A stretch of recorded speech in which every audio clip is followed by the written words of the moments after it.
ஒரு தெளிவான முடிவு எடுங்க அப்படின்னு கொடுத்துட்டாங்க. உதவி ஆணையரை முடிவெடுக்க சொல்லி கொடுத்துட்டாங்க. அப்போ நாங்க விசாரணை ஃபர்ஸ்ட் கூப்பிட்டாங்க. கேளுங்க, விசாரணை கூப்பிட்ட போதே நீங்க என்ன சொன்னீங்க, நீங்க நிர்வாகம் பார்க்கறதுக்கான ஆதாரம் வரவு செலவு கணக்குகள் கொடுங்கன்னு எல்லாமே சார் கேட்டிருக்காங்க. விசாரணை கேட்கும் போது நீங்க என்ன பண்றீங்க, 1 மாசம் எங்களுக்கு கால அவகாசம் வேணும், இதெல்லாம் நாங்க கொண்டு உங்களுக்கு கொடுக்குறோன்றாங்க. உடனே 1 மாச கால அவகாசம் கொடுத்துட்டாங்க. கொடுத்த பிறகு திரும்ப 2வது விசாரணைக்கு வராங்க. 2வது விசாரணையிலையும் நீங்க இதே மாதிரி எந்த ஒரு ஆவணமும் சமர்ப்பிக்கல. இதே மாதிரி தொடர்ந்து அடுத்தடுத்த விசாரணைகளை போட்டு உங்க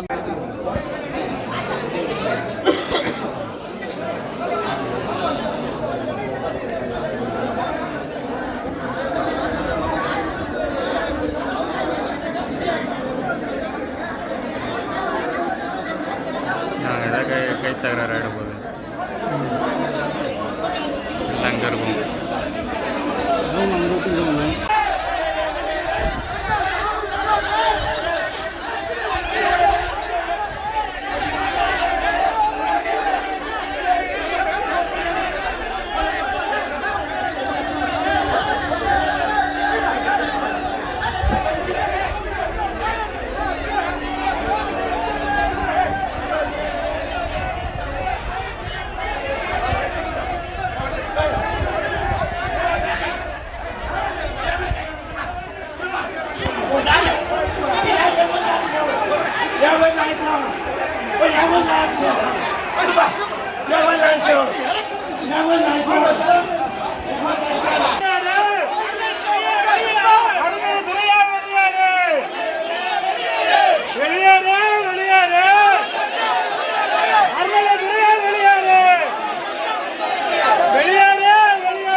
அதே மாதிரி பாட்டம் கூட்டம் முப்பாட்டம் சம்பாதிச்ச சொத்து ஒரே ஒரு செங்கல் அறநிலையத்துறை தூக்கிருப்பாங்களா?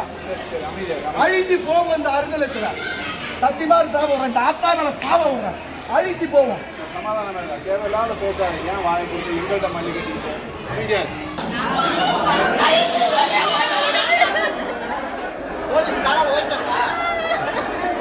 என்ன பண்ணாங்க?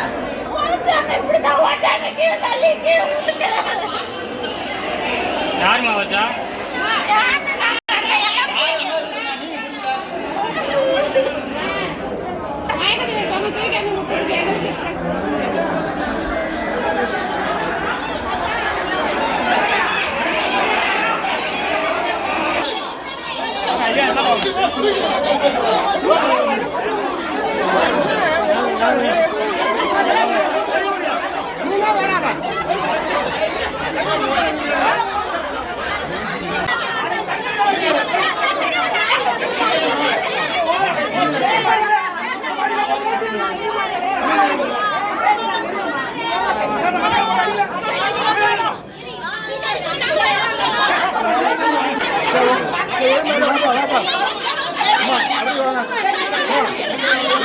உள்ளாடுவாமா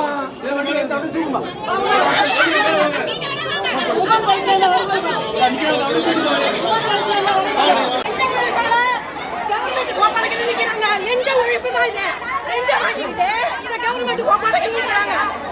நாங்க எந்த ஒழிப்பால கோயில நாங்க உருவாக்குனது.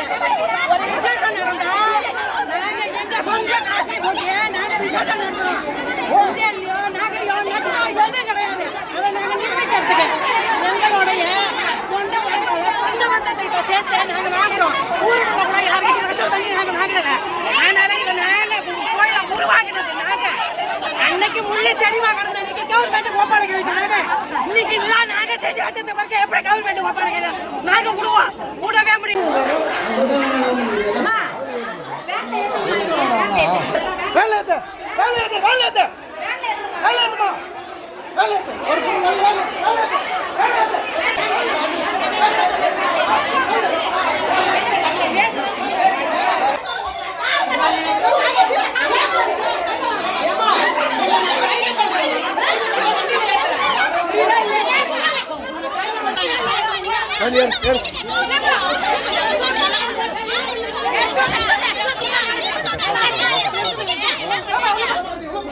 அங்க போய்